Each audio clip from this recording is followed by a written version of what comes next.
Hello dear students, I am your physics teacher Vaibhav Singh और आज के लेक्चर में हम बात करेंगे deviation of ray by plane mirror. अपन देखेंगे कि जब एक रे किसी प्लेन मिरर पर इंसिडेंट होती है तो उसका जो डेविएशन होता है वो किस तरीके से होता है, उस डेविएशन पे आज अपन क्या करेंगे, डिस्कस करेंगे। सपोज अपने पास एक रिफ्लेक्टिंग सरफेस है, अपने पास एक रिफ्लेक्टिंग सरफेस है, ओके।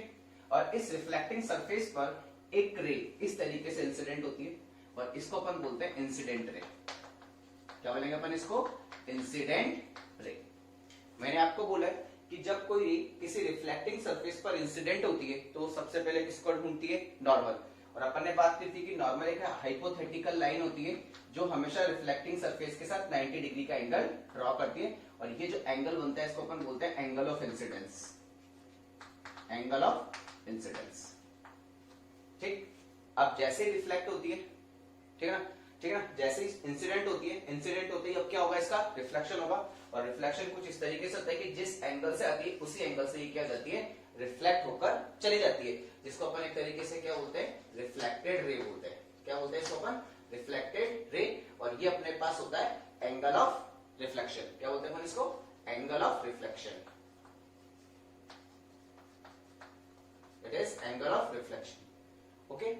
अब सपोज अगर ये मिरर नहीं होता, ये तो हो गया रिफ्लेक्शन। अगर सपोज ये मिरर नहीं होता और ये रे इस तरीके से आ रही होती तो फैक्ट है बिना डाइवर्ट हुए सीधे निकल जाती, इस तरीके से बिना डाइवर्ट हुए बिल्कुल सीधे निकल जाती। अब रे को जाना सीधा था लेकिन अपन क्या लेके आ गए, बीच में मिरर लेके आ गए, तो रे इंसिडेंट हुई, रिफ्लेक्ट होके इधर चली गई। अब जाना था इधर और रिफ्लेक्ट होके निकल गए इधर। तो अगर मैं बात करूं तो डेविएशन कितना हुआ? जाना था इधर बट ड्यू टू रिफ्लेक्शन ये किधर की तरफ मूव कर गई, रिफ्लेक्टेड रे इधर की तरफ चली गई। तो ऐसी कंडीशन पर अगर अपन बात करें तो ये अपने पास एक तरीके से डेविएशन हुआ कि नहीं हुआ? तो ये अपने पास की जाना था इधर बट इधर की तरफ चली गई। वो किसकी वजह से? इस रिफ्लेक्टिंग सरफेस की वजह से। तो ये जो अपने पास ये जो एंगल बनेगा कि यहां से लेके यहां तक डेविएशन हुआ, इसको अपन क्या बोलेंगे? Angle of deviation. तो बोलेंगे अपन इसको एंगल ऑफ डेविएशन। अब अपन को ये एंगल ऑफ डेविएशन की वैल्यू कैलकुलेट करनी है। तो आप देखिए अगर ये मिरर नहीं होता तो ये बिल्कुल सीधे निकल जाती, और अगर ये बिल्कुल सीधे निकल जाती तो ये जो पूरा एंगल बनेगा ये 180, ठीक है। अब 180 में ये आई आर डेल्टा। तो ऐसी कंडीशन पर अगर अपन यहाँ पे डायग्राम को से बात करें तो I plus R plus delta equal to 180 degree. अब आप सबको पता होता है according to laws of reflection angle of incidence equal to angle of reflection. तो अपन यहाँ पे I प्लस आई लिख दें, R को भी क्या लिख देते हैं? I लिख देते हैं। तो यहाँ पर आपके पास हो जाएगा 2I plus delta equal to हो जाएगा 180 डिग्री, ओके। तो यहाँ से डेविएशन की वैल्यू आपके पास कितनी जाएगी? डेविएशन की वैल्यू जाएगी आपके पास 180 माइनस का 2I, ओके। अब आप देखिए जाना इधर था बट रिफ्लेक्ट होकर इधर निकल गए, इधर निकल गए, तो इधर से इधर शिफ्ट हो रहे, इधर से इधर। तो अगर मैं इस तरीके से मूव करता हूं तो इसको बोलते हैं क्लॉकवाइज, और अगर मैं इस तरीके से मूव करता हूं तो इसको बोलते हैं एंटी क्लॉकवाइज। इट मींस जो भी अपनी वॉच है, जो भी घड़ी है, उसके अपोजिट चल रहा है तो एंटी क्लॉकवाइज। तो देखो ये इधर से इधर मूव कर रहा है, तो अगर मैं यहाँ पे बात करूं तो जो डेविएशन हुआ है उसको अपन बोल सकते हैं इजीली एंटी क्लॉकवाइज। क्या बोल सकते हैं अपन? Anti clockwise.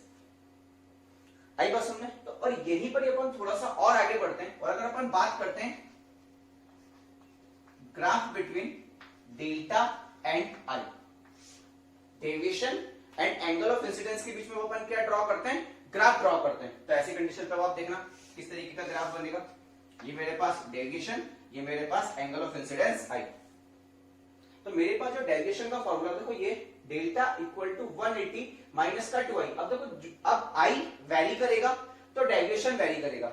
अब I की भी पावर 1 है और डेविएशन की भी पावर 1 है। इट मींस स्ट्रेट लाइन जैसा कुछ दिख रहा है अपन को यहाँ पे। अब अपन अगर यहाँ पे बात करें तो अगर मैं लिखता हूं equation of straight line, equation of straight line अगर अपन लिखते हैं तो मैं इसको इस तरीके से लिखूं y equal to c minus mx।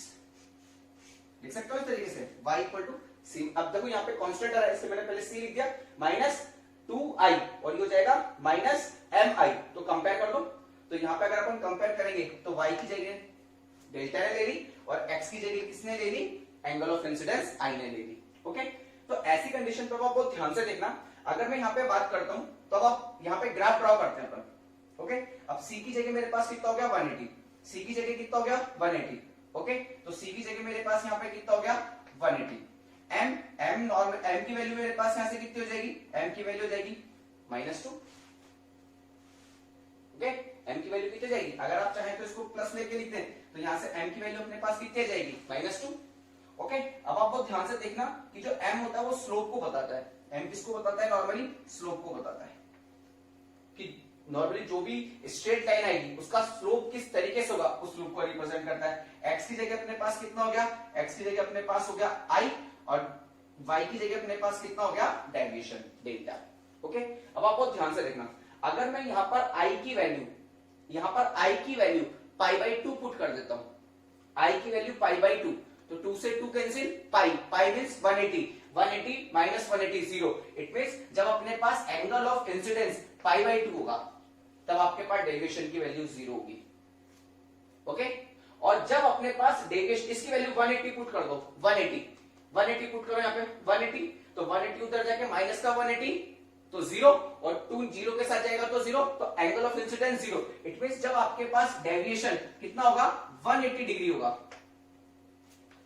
तब आपके पास एंगल ऑफ इंसिडेंस कितना हो जाएगा 0 हो जाएगा। इट मींस याद करो, जब नॉर्मली आती है बिल्कुल सीधे आती है, रिफ्लेक्ट होकर बिल्कुल सीधे चली जाती है, तो डेविएशन यहां से लेकर पूरा अगर आप कैलकुलेट करोगे तो 180 का डेविएशन होता है। उस कंडीशन पे जो रे होती है वो रिफ्लेक्टिंग सरफेस पर नॉर्मली इंसिडेंट होती है। ठीक है, normally it means angle of incidence कितना होता है आपके पास 0 होता है, क्योंकि अपन जो भी एंगल मेजर करते हैं हमेशा नॉर्मल से मेजर करते हैं, नॉर्मल से। अब बिल्कुल इस नॉर्मल पर ही आ गए तो एंगल ऑफ इंसिडेंस तो 0 हो गया ना। तो ऐसी कंडीशन पे यहाँ पर अगर अपन बात करेंगे तो ये 180 पे 0, ये π/2 पे यहाँ पे 0।